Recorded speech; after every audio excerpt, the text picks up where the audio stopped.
everybody. I'm so glad you showed up on this beautiful Sunday afternoon and decided to spend a little time with me. That I'm very honored that you're here. So thank you.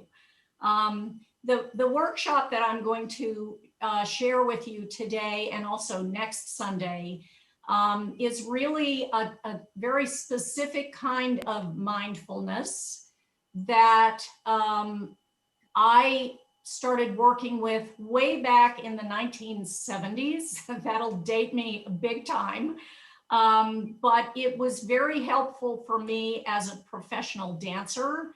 And I then took that mindfulness, that use of what we're going to call imagery, and used it both for teaching and also for performing and for choreography and working with other professional dancers. So I came to it actually when I was in graduate school, and then I've been using it ever since, and it has always paid off for me in many ways. The first question that you see up there on the screen is, why is relaxation important? And I'm sure that we're all having moments of tension, anxiety, and more for the past year. So I wanted to focus on this because the tools that I'm going to give you hopefully today and next week will focus a little bit on relaxation. So why is relaxation important? You would think, well, what does relaxation have to do with movement? Actually, it has a lot to do with movement, because if you're tense, if you're constantly tense, you can't move in a way that's going to be productive and efficient. So reducing that chronic tension that you might have, that can increase an imbalance in your muscles, maybe create constant wear and tear on your joints, cause pain, make you feel tired, have low energy, feel blocked, impact your mood, mess with your concentration. All of those things can happen as a result of tension, body tension. And so we're going to talk about how we can kind of use our minds to relieve some of that tension. And that goes hand in hand with something called posture or alignment, body alignment. So first of all, I wanted to let you know that this whole idea of using your mind to affect what's going on in your body goes back quite a ways, but actually in the 19th century, there were a couple of psychologists who began looking at this. They were really interested in the sort of the physiology of behavior, and also they were interested in introspection. So that was kind of the beginning of this. And then we see this really develop and begin to be linked to dancers and athletes and people like that, even factory workers in the 1920s and 30s, when you have a push to alleviate injury for dancers, for athletes, and repetitive motion injuries for those people working in factories. So they began to look at structural alignment of joints to decrease injury, to decrease pain, to decrease tension. And then they began to look at the amount of effort that it might take to use a movement and to see if they could balance that out as well. So that's kind of the sort of the background of where we're going today. And we're going to kind of play with some images that hopefully will facilitate some sensations for you in your body that will allow you to feel a little bit more relaxed, a little bit more aligned, and begin to plug that information into actual movements so you're more efficient. So the slide on the screen right now talks about why are we using imagery? Well, imagery, we're connecting, we're integrating the mental and physical body. And of course, I like to say, well, it's really all one thing. But you know, if you study the history of philosophy and also psychology, there's this big dichotomy between the head and the body, the brain and the body as two separate things. They're not really separate. They're all linked together. So we want to use our brains to become more aware. We want to kind of rethink and repattern our information that we're sending from our brain into our muscles. So that kind of repatterning of neuromuscular pathways is what we're going to be getting at. It's going to change, hopefully, some bad habits. And some new research actually that's being developed is now looking at why imagery enhances learning. Some of you may have done this in the past when you were trying to memorize something and you used images to try to help you memorize, or you used some sort of auditory sound or rhyme, or maybe some music connected to a specific concept. So that's also the links with this use of imagery. And it's very powerful when we're moving. It affects the quality of our movement, not just the movement itself, but the quality of our movement. And guess what? It's right here. So it's a tool that we carry with us, which, how cool is that? We have it with us all the time. We can just kind of pull it out and plug it in, which is great. So I wanted to just for a minute, I love this quote by one of my teachers. Her name is Margie Beals, and she was a fabulous improvisational dancer. And she always used to say, I can't remember the piece if I can't remember the image. And so she worked off of imagery, and that created memory for her in terms of movement. So there's a link between memory, imagery, and movement right there. Now, the technique that we're going to do a little bit today is called Ideokinesis. And that term was first coined by Lulu Swigard in her very important book called The Human Movement Potential. It's Ideokinetic Facilitation. It was published in 1974. I was introduced to this work starting in 1975 by some folks in New York City who had studied with Lulu Swigard. So I kind of came in then. And it goes back a little bit earlier, as I said before, with some other people. The work is subtle. You're not going to get it right away. We're going to kind of dabble in it. You're going to get a taste of it this weekend and next Sunday as well. But it is something that takes practice, and you have to do it over and over and over again until it starts to become second nature. So I do want to like throw out that little disclaimer there that it's not just going to be bingo, you do it and it's like perfect and everything changes. It takes practice, and it's subtle. And we're not always used to, in movement, being subtle.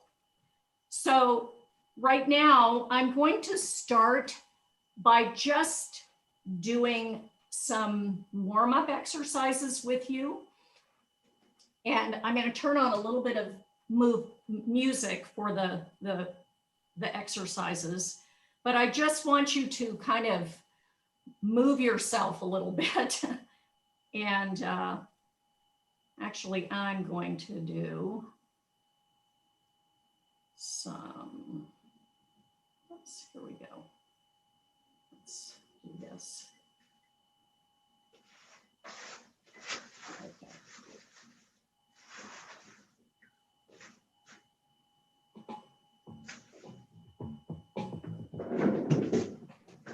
All right. So sit up tall. Put your feet flat on the floor. Try to line up your shoulders over your hips and see if you can scoot back forward a little bit away from the back of the chair. Good. Now, just look down in between your legs and up at the screen. Look up toward the ceiling and back to center. Look to one side, come to center. Look to the other side, come to center. See if you can tilt your head to one side so your ear is looking toward the floor, and back to center. And then try to tilt toward the other side so your ear is looking toward the floor, and come back to center. Good. Bring your shoulders up and down, alternating.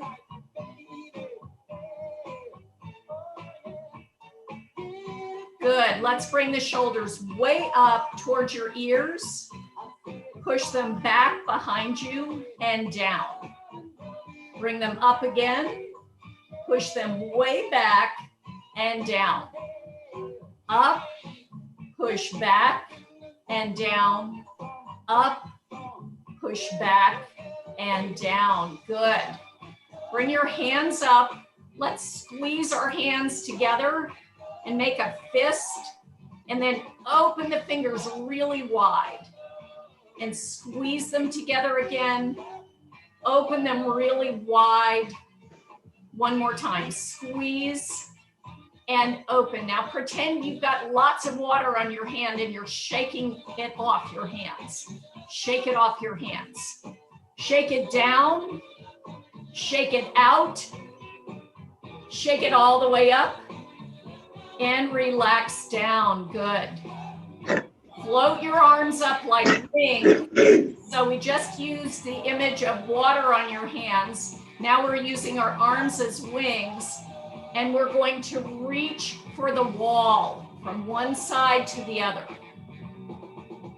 So we're reaching and reaching and reaching and reaching and reaching. Good. Relax the arms down. Swing one arm forward and the other arm back. And switch. Begin to swing your arms. So one arm is swinging back and the other one's swinging forward. And as you do this, I want you to imagine that your arms are long and stretchy.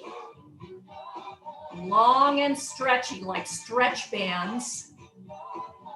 And there's energy, white light energy that's flowing from your shoulders down through your arms, through your elbows, through your wrists, into your hands, through your fingers, out your fingertips, like laser beams.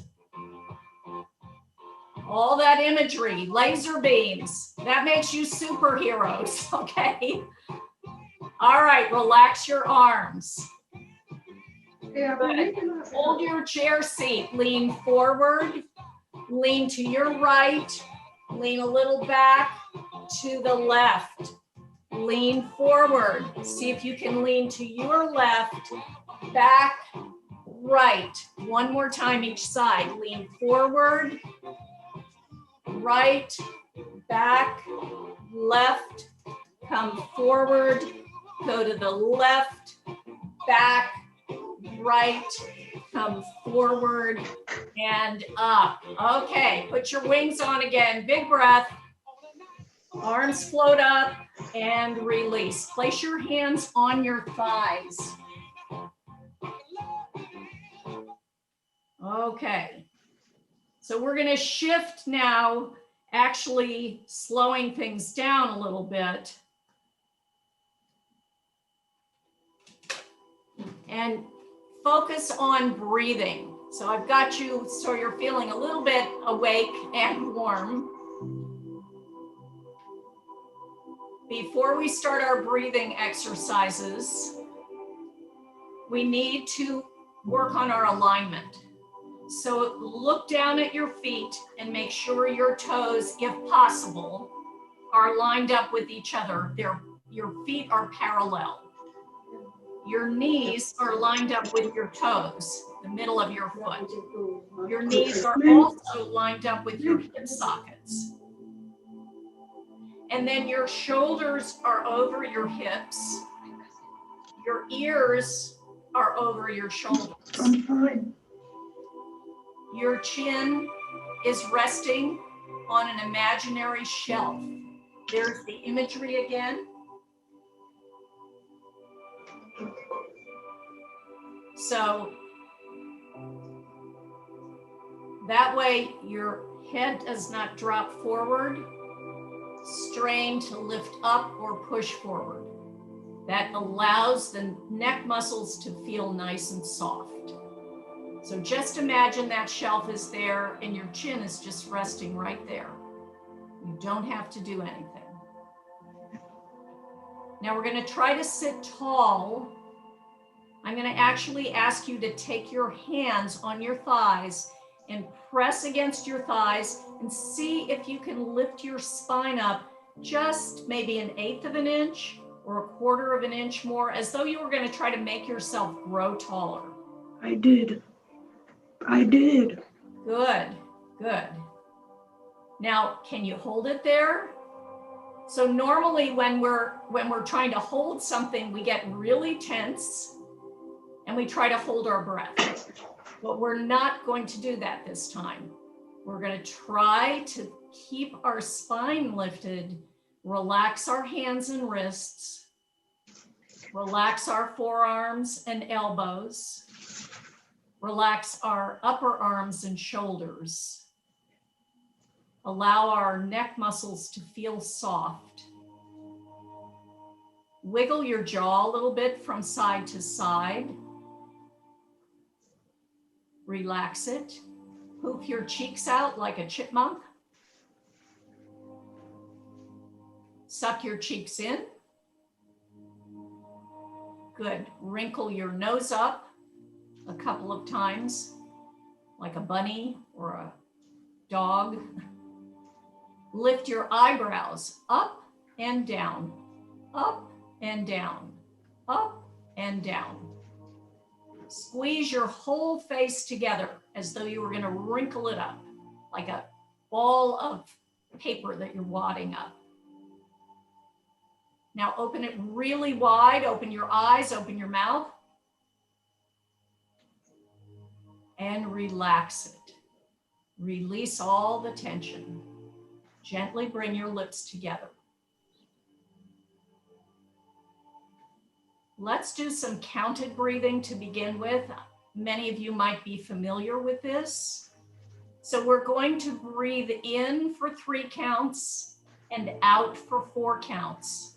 We'll breathe in 1 inhale for 3 counts through our nose and 1 exhale for 4 counts through our mouth. And we'll do this twice. Sit tall, ready to begin. Breathing in through your nose. 1, 2, 3. Out through your mouth. 1, 2, 3, 4. In through your nose. 1, 2, 3. Out through your mouth. 1, 2, 3, 4. Relax and breathe normally.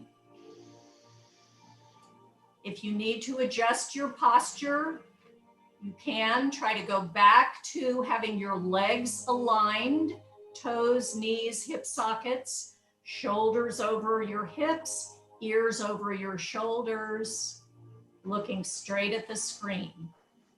Let's increase the counts now. So this time we'll inhale for 4 counts. We'll exhale for 5 counts. So 1 slow inhale, 1 slow exhale, and we're going to breathe in and out only through our nose. And we'll do this twice. Sit tall again, ready to begin. Breathing in through the nose, 1, 2, 3, 4, out through your nose, 1, 2, 3, 4, 5. In through your nose, 1, 2, 3, 4. Out through your nose, 1, 2, 3, 4, 5. Relax and breathe normally. Good. All right. So we're going to begin to use some images to expand the breathing. The first one we're going to use is to put our hands on our belly. So put your hands on your belly and imagine that inside of your belly is a balloon, but it's deflated and it's small. It's not huge. It's small enough to fit inside your belly. And if we move up to the slide where you have the little person, I think it's number 4. Right. So if you look at this drawing of this person, you can see the circle in the lower half of his torso or her torso. That's the balloon inflated. So don't pay attention to the umbrella yet. Okay, we're going to do these one at a time. So I want you to start with a deflated balloon. It's flat. And as you breathe in, it's going to expand. So you're going to bring the air from your nose down into the balloon, and it's going to expand into your hands. And then take a little more air in, it'll expand into the sides of your waist and then into your lower back. I want you to really fill your lower back with air. You'll even feel the air going down into the bottom of your pelvis. Then we're going to hold it. So you'll hold your breath for a couple of seconds, and then we're going to hiss the air out as though we were holding the top of the balloon and letting the air out really slowly, like we used to do as kids, and make that noise like this. But you're going to hiss. You'll sound kind of like a snake, tongue toward the roof of your mouth. We're going to let it go as slowly as possible. Sit nice and tall, shoulders right over your hips. Think about that balloon. It's deflated, ready to begin. Breathing in through your nose. Suck that air down and begin to fill up the balloon into your hands. Take more air in and fill up the sides of your waist. Take even more air in and fill your lower back with air. Feel the lower part of your pelvis getting very full. Hold it and deflate your balloon with a hiss.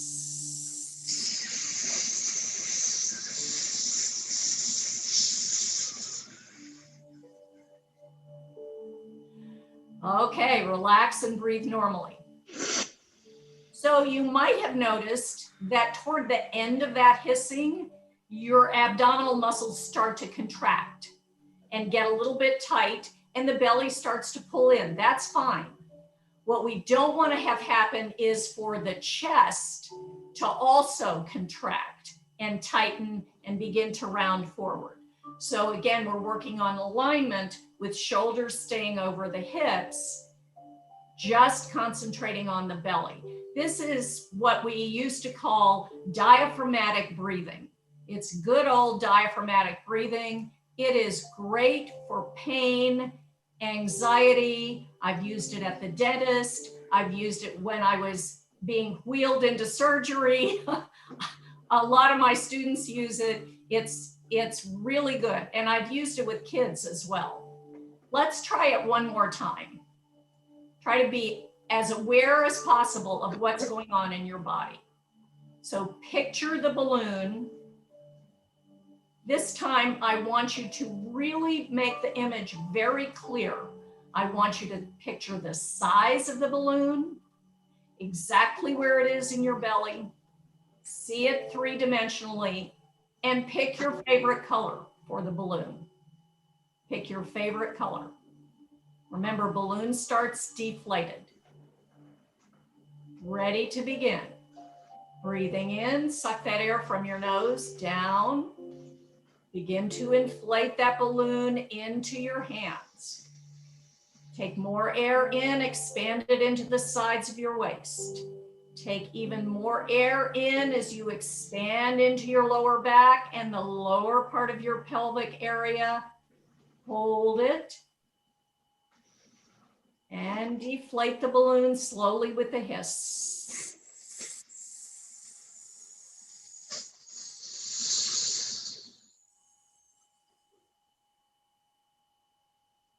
Relax and breathe normally. The hissing, by the way, allows you to get a forceful push of the diaphragm coming back up. So it's pushed all the way down with all that air, and then it comes up again, but you're controlling it.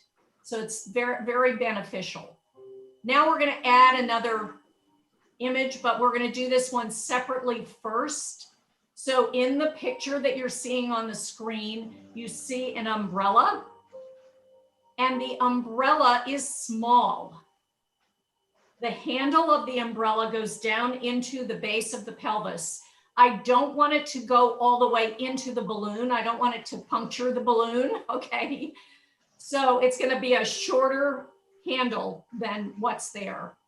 And as we breathe, the umbrella is going to open, but not very much. So you see those arrows going out and in.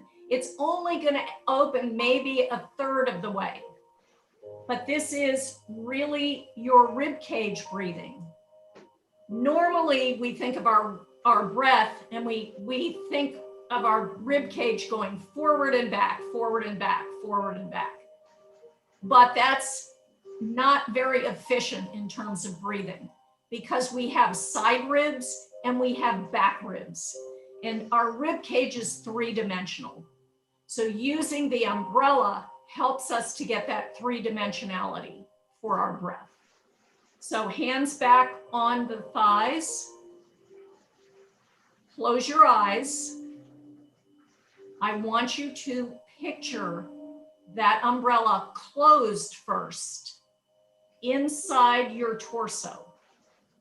So it's closed down around the umbrella pole. The handle is kind of resting on top of that deflated balloon. And I want you to picture in your mind the fabric of the umbrella. Soft, maybe silky feeling. Maybe it has a little texture. What color is it? Does it have a pattern? Is it an umbrella that you're familiar with? Really try to clearly picture that umbrella closed inside of your mind. Keep your eyes closed. And let's just slowly breathe in, watching the umbrella open a little bit.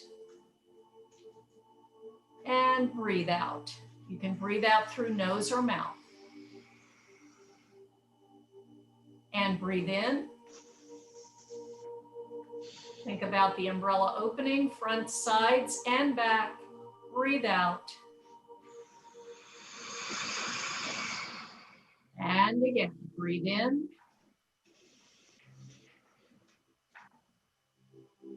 And breathe out.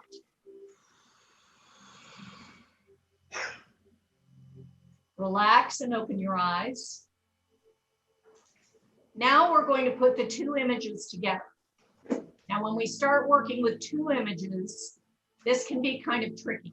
So for right now, we're going to start with the balloon, and then we're going to add the umbrella. Okay, so we've got the balloon and then the umbrella going. And we're going to try it twice. So place your hands back on your belly. Make sure your alignment is correct in your legs, shoulders over hips, ears over shoulders. This can be spotted like on these. This is 2021 next month. I'm hearing somebody talking. Is somebody asking a question? No, that was just background noise. Okay, okay. All right. Here we go. Sitting tall. Place your hands on your belly. Close your eyes. Picture your balloon. Deflated. Picture the color. Know the size. Know where it is inside of your abdominal area. Ready to begin? Breathe in. That air comes down into the balloon and it begins to fill up front, sides, back. Taking more air in now, the umbrella opens. And the umbrella closes softly around the umbrella pole. The balloon slowly deflates. One more time. Breathe in through the nose. Suck the air down into the balloon first. Expand it into the hands, into the sides of your waist and your lower back. Now the breath continues up and expands the beautiful umbrella, opening front, sides, and back. And a slow, easy exhale. Soft folds of the umbrella soften around the umbrella pole, and the balloon slowly deflates. Open your eyes, relax, and breathe normally. Okay, so these breathing techniques not only can allow you to feel more relaxed. Can I see a thumbs up for anybody who's feeling relaxed? Yay, okay, good. We're getting there. But you're also relaxing your rib cage, maybe your back. My lower back is always tense, but when I breathe into the lower back, it's relaxing it, and it feels better. So I'm giving you these tools to allow yourself to feel more relaxed, but at the same time to focus on specific areas. Now we're going to move into something called lines of direction. And I know we've gone through the imagery. We're going to talk about lines of direction. We've already actually made the images very specific and detailed.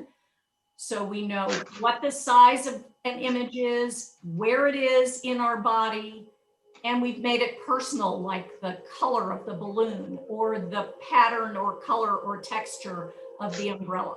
It's important to try to make these images as clear and precise as possible in your brain. That makes them work more efficiently. So lines of direction, if we can move forward to some of the images now, I think, Jerry, if we can just move up to like number 6. Number 6. Okay. So, and you can do this sitting, but there are some general lines of direction. The first one we're going to talk about, and I'll move back just a little bit, is kind of circular. So it's up the front of the body and it goes all the way up to really to the top of the spine, which is behind your nose, and then down the back and all the way up the front and down the back. So it's kind of a looping. This is a general knowledge. Things in the front are always going up. Things in the back are always going down. So that's a general one. Okay. Now, if we can skip to the next image, number 7. Yep. There we can actually see more specifically that circular motion, and the arrows going up the front and down the back, under, up the front and down the back. Okay. All right, let's go to number 8. And here we see a little bit more detail here. So there's a thrust of your spine that goes straight up. Next week we'll use an image where something comes out of the top of your head, okay? But it's like a thrust that goes up. It can also go down. And you see that arrow going down the back. So your spine is going down. But there's a very important arrow from the base of your pelvis, actually where the base of your sides of your pelvis come together. That's called your pubic symphysis. And that lifts up. So your abdominal muscles are actually sliding up and going under your ribs. Now, we have always been taught for good posture, push your shoulders back, hold it, suck your belly in. I can't move, and I also am holding my breath. Useless, completely useless.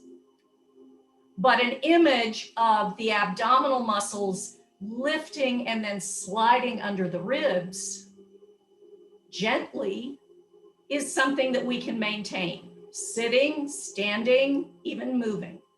Let's move to the next slide, number 9. So here, the arrows are showing the rib cage moving in, but they also move out. They move in and out. The hips compact. So the front of the hips actually come in. And we'll see in the next slide that the back of the hips move out. And then there's a thrust from the insides of the legs that thrust up from the floor up into the hip sockets, and then they go down on the outside. So that's almost a circular motion again, coming up the insides of our legs into our hip sockets. So the hip sockets thrust up into the pelvis. That helps us to balance on our legs and then go down the outside. So we can go to the next one, number 10. Yes, and that shows the rib cage again going in and out, but shoulder blades are moving in and down, and the back of the pelvis is moving out, okay? So this is a lot of kind of complicated information, but in general, these lines of direction are really important when we're thinking about imagery and creating imagery, okay? We're thinking about creating imagery. Let's go to the next one, number 11. All right, so here's another balloon. So in this picture, you can actually see this person. It's just a figure really. And his head is floating up. So the image is of the head as a balloon. So take your hands right now and put your hands on your head. Feel your head. This is your balloon. So you're feeling the shape, the size of your balloon. Relax your hands. Now take one hand or one finger and place it at the back of your neck, right where your neck connects with the back of your head. And that's where the knot is going to be of the balloon. And right there, you're going to tie soft white cotton string to that knot. All right, relax your arms and close your eyes. I want you to picture the balloon. Picture its size, its round shape. its color. See the knot at the bottom of the balloon and the soft cotton string attached to the knot. The balloon is your head. The soft cotton string is your spine. Take a slow, deep breath in. And on the exhale, in your mind, watch the balloon float up toward the ceiling. Don't put any effort into this.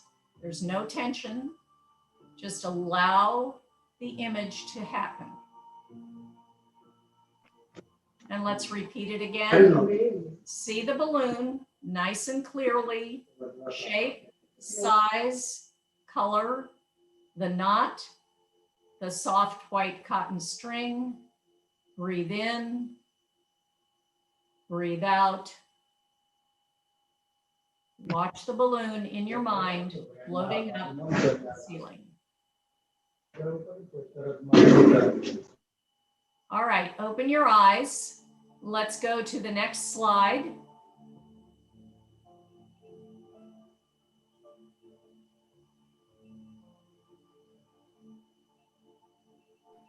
Sorry, I'm floating there.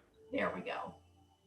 Okay, so we're only going to use half of this slide today, but you'll see that there is the person that's in front of the line, okay, has an arrow coming from her chest that's moving forward on a diagonal.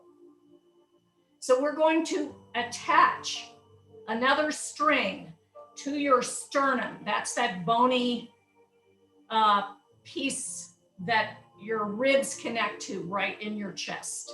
We're going to attach a string there, and we're going to pull that string and reach it on the diagonal as though we wanted to attach it to where the wall meets the ceiling in your room.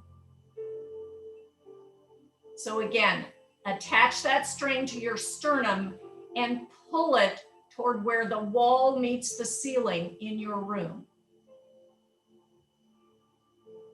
It's going to allow your chest to lift in that direction. But again, I said allow because I don't want you to thrust your chest forward. I want you to just allow the lift to be felt in your mind. So picture that string lifting and attaching to the spot where the wall meets the ceiling.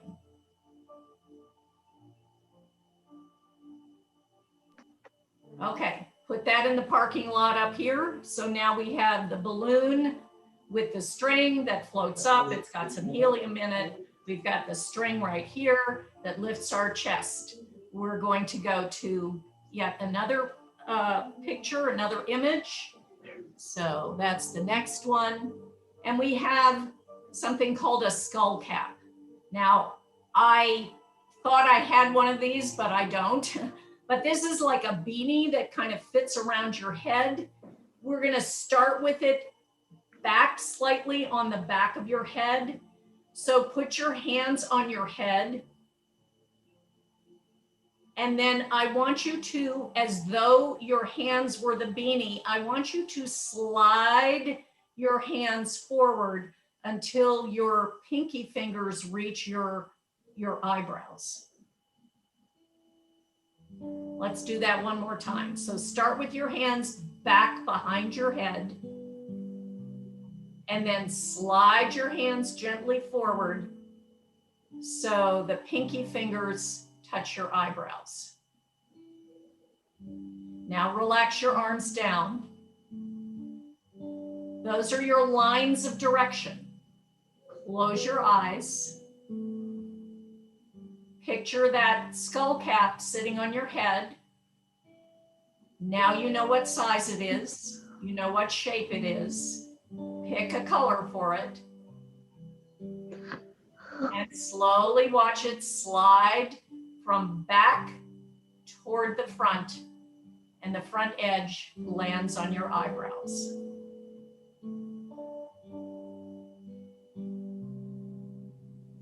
And you can repeat this again.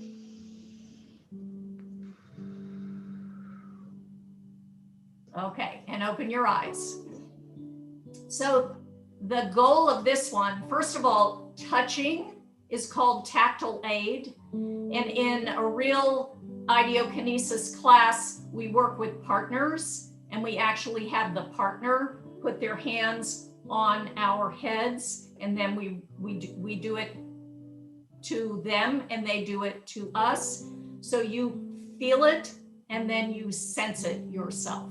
But for some of these images, you can use your own hands. So that's helpful. And it helps with the line of direction as well as the images. I'm going to give you another image that I don't have a picture for, but this one is called the peanut butter and jelly sandwich. Or for those of you who don't eat peanut butter like me, I'm allergic to peanut butter, so I eat almond butter and honey, okay? So you've got a lot of gooey stuff, and you're gonna have 2 pieces of bread vertical, not horizontal, but vertical, okay? Front piece of bread right here on your face. Back piece of bread, back of your head, okay? You can put your hands there if you want. In between is your peanut butter and jelly or your almond butter and honey or whatever you want to put. And now the back piece of bread is going to slide up and the front piece of bread is going to slide down. So again, the back piece of bread is going to slide up and the front piece of bread is going to slide down. All right, relax your arms. That's a pretty graphic image, very clear. You can make more details if you want. The idea is that the back of your neck is releasing, the front of your face and neck is releasing in those 2 directions. That image and the one with the skull cap, really good if you're feeling neck tension from sitting in front of a computer for hours on end, okay? Or even driving. You can do this while you're driving. You don't need to put your hands there, just use the image. Okay, so I hope you're getting a little bit of a feel for the way that the images are personal. We're attaching color, texture, feeling, tactile to the images. Now we're going to actually get up. We're going to stand. So first I'd like you to just lift your legs up and down a little bit. And then for those of you who can stand, we're going to rock first and then stand up. So use your hands if you need to push against your chair, rock a little bit, maybe sit down again, rock a little bit more, push your feet into the floor, and then this time, see if you can get all the way up. And I'm going to actually move my chair out of the way and back up just a little bit. I hope everyone can see me. I can't see myself right now, so there we go. Okay.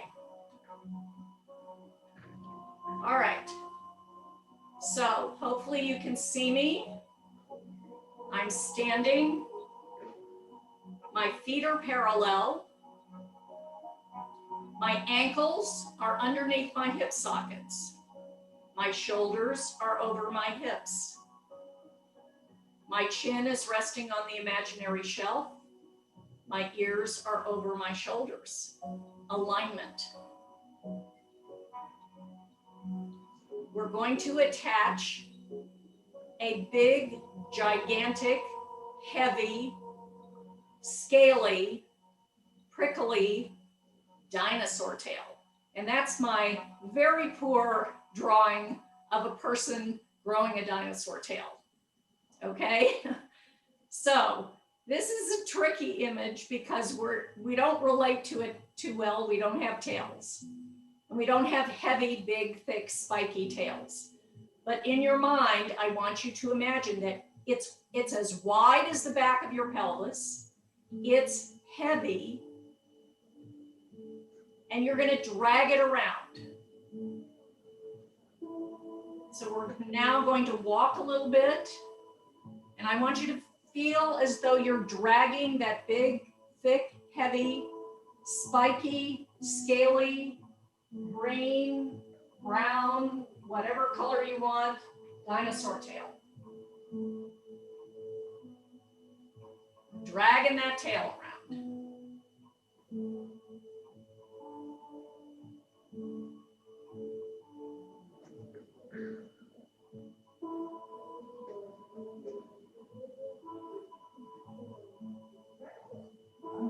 Okay, come back to where you can see me clearly. And let's let go of the dinosaur tail. That one might be a little tricky. Now we're going to go back to the balloon. So here's the balloon with the helium, the knot at the bottom of the balloon, the soft cotton string that is your spine. Without moving, I want you to put the balloon on. Close your eyes for a minute if you want to. Picture your balloon, the same balloon you used when you were sitting, and it's floating up toward the ceiling.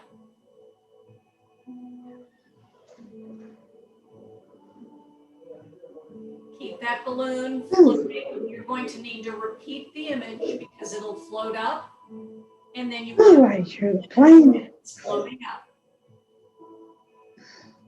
And we're going to start walking the image floating up. The balloon is floating. It's taking the string with it.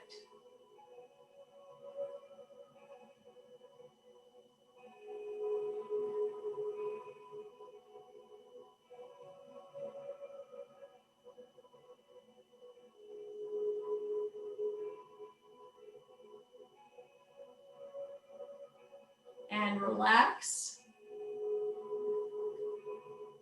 Okay, so we have two images. We have a dinosaur tail pulling down toward the floor, especially the back of our pelvis, which we want to release, and the lower part of our spine to go down. And then the upper part of our spine and our head, we want to float up.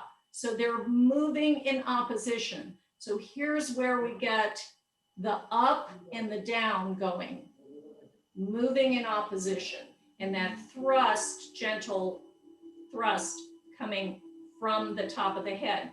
We're going to put both of them together now.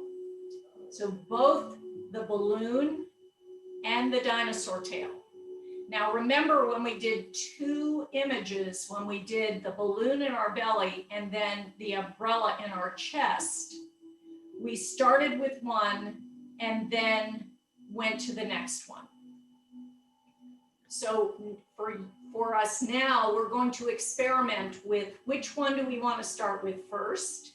Maybe we want to do one and then the other, or maybe we want to concentrate on one for a while and repeat that image over and over, and then go to the other one and repeat that over and over again. So that's up to you. The key here again is to make the images as clear as possible in your brain, in your mind. So let's try both of them. Start standing. And you can keep your eyes open or closed.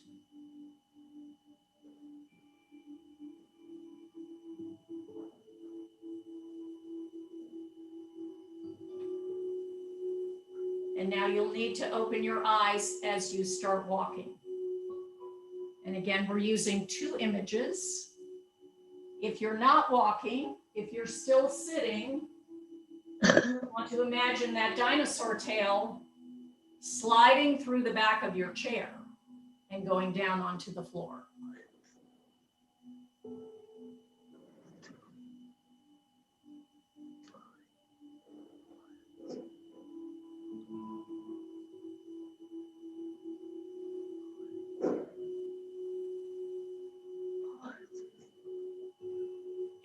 rest. Okay, so I'm going to skip. There were some other images that I wanted to get to, but we'll get to them next week. So come back to your chairs.